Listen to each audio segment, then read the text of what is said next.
has taken over the Eternal formats. With 25% of the Vintage metagame, is Initiative too good? Are restrictions incoming? My name is Justin, I'm Action Level 1, and this is Voice of Vintage.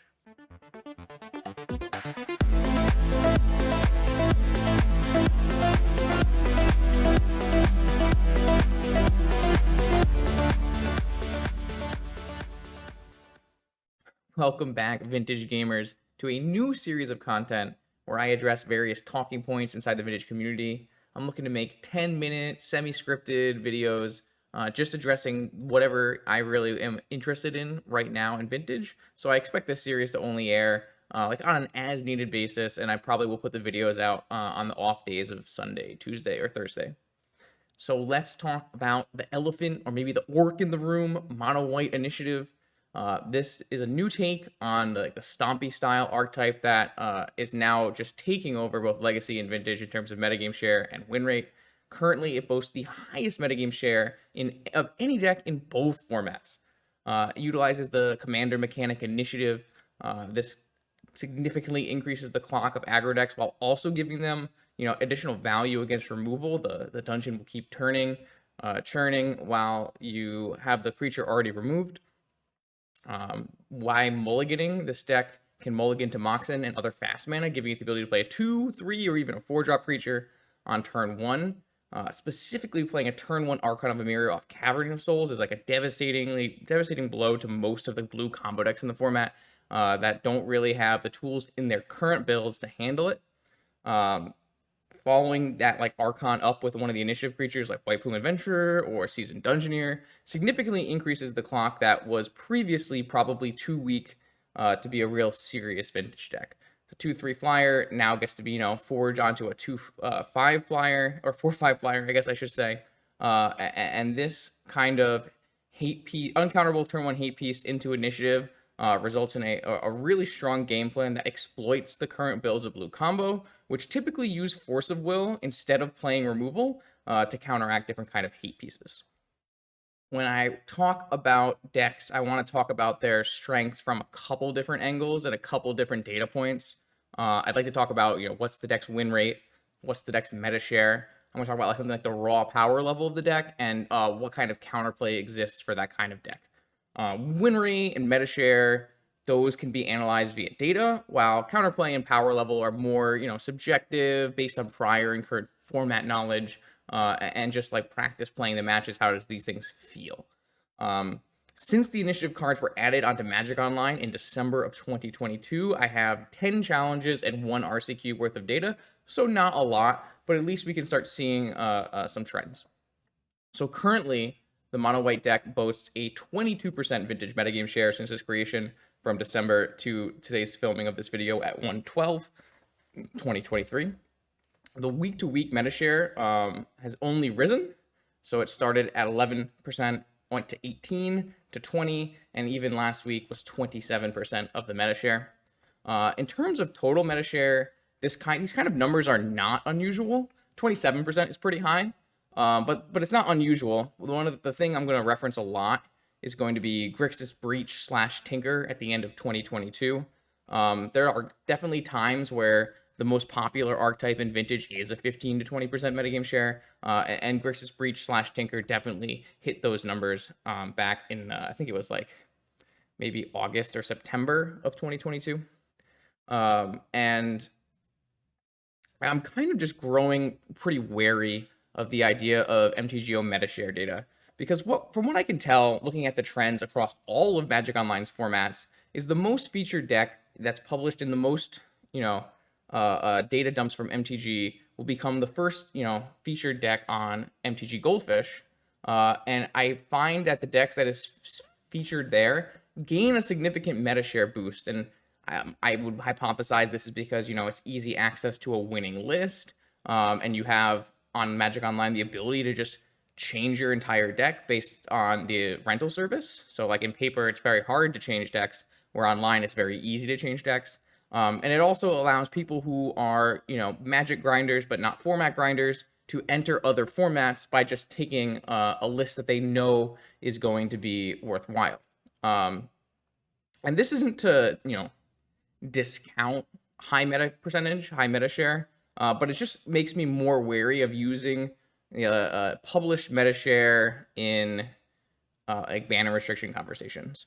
Currently, the mono white meta share has not trended downward at all, but I do expect it to after the showcase this weekend start trending downward as it picks up less wins. And we'll talk about the winning part of it in the next section. But I am hoping because I know if it trends anywhere upwards past 27%, we do have a huge huge metagame share problem. But I think it should start trending down after, it's just more of a win rate thing. If the win rate doesn't decrease and you're still putting up large numbers in top eights, maybe it just doesn't trend down, and then we can re-examine it. But right now, the deck holds an overall win percentage of 52% adjusted for mirrors. So it's a little bit lower than that, but we have a calculation to adjust for mirrors. So right now, across the 10 challenges in one RCQ, 52% win rate, which is good, but it's not anywhere close to backbreaking or of any kind. The week-to-week win rate, as the meta share picked up, has decreased. So it started with 54% win rate, 54% win rate, then down to 49% win rate, and then back up to 52% win rate. So the win, like I said, the win rate is good, but it's not great, and it's not even abnormal for a top deck. I'm gonna go back and reference that Grixis Tinker Breach set of decks from last year. And that deck actually floated between 50 and 65% win rate from week to week during its dominant couple month period. We were really looking at that. It's like, wow, it was the most played deck and it had a 60% win rate, which was quite high. I personally set kind of an arbitrary bar around 55%. That's historically what I've seen, is that formats without outliers in terms of win rates tend to have all of their decks between 45 and 55% win rate. That's just a feeling and a bar I have set myself. That's not to say it's the end all be all inside of win rate conversation.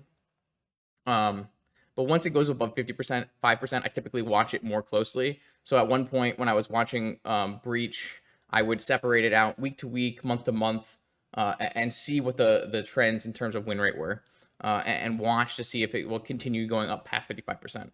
What happened with Breach is that it eventually it leveled off, and then people adjusted, and it went back down, and then it fell off a cliff as mono white got introduced. But so far, I haven't seen anything win rate data wise that would suggest that mono white is absurdly winning an absurd amount of matches. And I think a lot of the success it's finding, having multiple top eights, is more due to its high meta share than it is to its power level in terms of win rate. On the other hand, my evaluation of the deck's power level is quite good. I think it fits very nicely into the power level of Vintage. It's less explosive than, say, a Tinker deck, of course, but its speed is still good enough to contend with all of the various players at Vintage. The big thing that the initiative cards added is closing speed. I typically felt previous iterations of the deck, whether they be Luris or Bant Archon, really had problems closing the game out before the higher power level decks overwhelmed them. And this deck having the ability to consistently cast turn 1 Archons, I think really makes the deck shine. I think the power level of the deck is strong, but it's not like a dominating force strong. I don't feel the same power in this deck that I did, when Doomsday was dominating, when Breach was dominating. It's close, but it's not the same. And it doesn't feel like, nothing about playing the deck with the deck or against the deck feels like it's impossible to match the power that the deck is putting out. I really think it picks up and lifts up a very struggling archetype in Vintage, which is aggro. Aggro decks have not done well in recent history, and especially if you have correctly utilizing mulligans to make sure you play a turn 1 creature. The deck has a very high base power. The floor is quite high. As long as you're mulliganing correctly, the deck has a pretty consistent do a powerful thing, which is really, really important. And I do expect this deck to be a player in 2023, just on clear power level alone.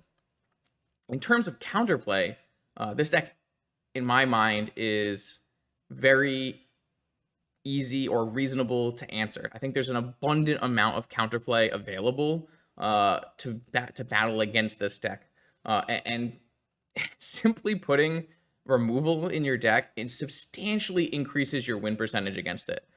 Things like PO, Esper Tinker, and Jeskai running 4 swords seem to do so much better than previous versions of those decks that run less removal. Like I said earlier, the deck kind of exploits a metagame hole where vintage decks were skimping on removal to just play counters, and you would counter their threat, and then you would combo off. But if there's Cavern of Souls in the mix, then we actually need to be able to remove these hate bears to do the comboing. So I don't think running removal alone would be enough to like knock the power level down of the deck. You kind of do still need to be able to remove the creature and then present a winning or vintage level play. But most decks can typically do that. In addition, the deck does really struggle with high power turn 1 combo kills, especially on the draw. It's very, very similar in that sense to aggro shops of the past, which is a good thing, a good comparison for it. It is a deck that wants to deploy a lock piece on turn 1 and then produce a flash clock, which is very similar to Workshop Sphere Resistance into, I don't know, Fleetwheel Cruiser or whatever. It's very, very similar to the aggro shop's identity, and I kind of see it as a successor to the style of gameplay that aggro shops bought, which is the style of gameplay that I think aggro decks in the format have to have. You have to have some amount of prison elements and restricting your opponent's ability to combo kill you if you're going to deploy creatures in attack. And one of the nice parts is it doesn't suffer to artifact removal the same way as aggro shops did. However, players have correctly identified that adjusting play patterns and common counter heuristics will lead them to be able to do their game plan more often, to activate their game plan. Countering the fast mana instead of coin flipping over whether or not they're going to have a cavern really lets you deploy your combo and powerful vintage elements earlier. It is worth noting that the white weenie deck or the mono white initiative deck does have reasonable amount of counterplay inside of its own deck building. You could, for instance, add more Lorens to help beat an uptick of Oath or Artifact decks. And so there is a lot of variety in the white creatures you can play in the deck to help you tune for different metagames. But the one thing you're going to struggle with is that the white deck is not going to be able to adapt to extremely fast, powerful combo turn 1s. You can play Mindbreak Trap, but Mindbreak Trap's a little sus as it is, and it's not always going to be what you need to get to your first turn when you're on the draw as the white weenie deck. So what's my verdict? What do I think? I think that mono white initiative is definitely not too good for the format, and I personally believe it's a great addition to the metagame. Like Saga before it, Vintage has the tools and decks will adjust to the new metagame influence brought forth by this deck. Nothing stat-wise that I've seen from White Weenie indicates that it's too good for the format. I mostly believe it's just new and powerful, and people are, FOMO, the fear of missing out. They don't want to miss, the bandwagon on a very powerful new archetype that is, like I said, a high floor in terms of power level.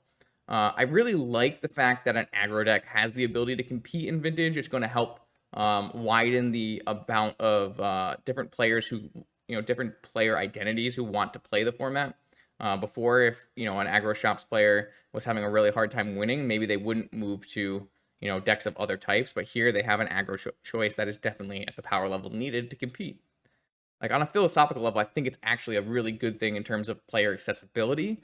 The deck patterns that this deck presents carry over much better from other formats. If you play Legacy Initiative or even Legacy Stompy, you're going to be able to bring those things you've learned from playing Magic in other formats and bring them to Vintage and give you a good entry point into the format. That's kind of a thing that's not really tied to power level or bannability or restrictability, but it's just a thing I wanted to point out. And like I said, it has a really high floor. As long as you're mulliganing correctly, the floor is pretty high. Should allow new players a really easy entry point. So in my mind, my thing that I would say to everyone is adjust your decks.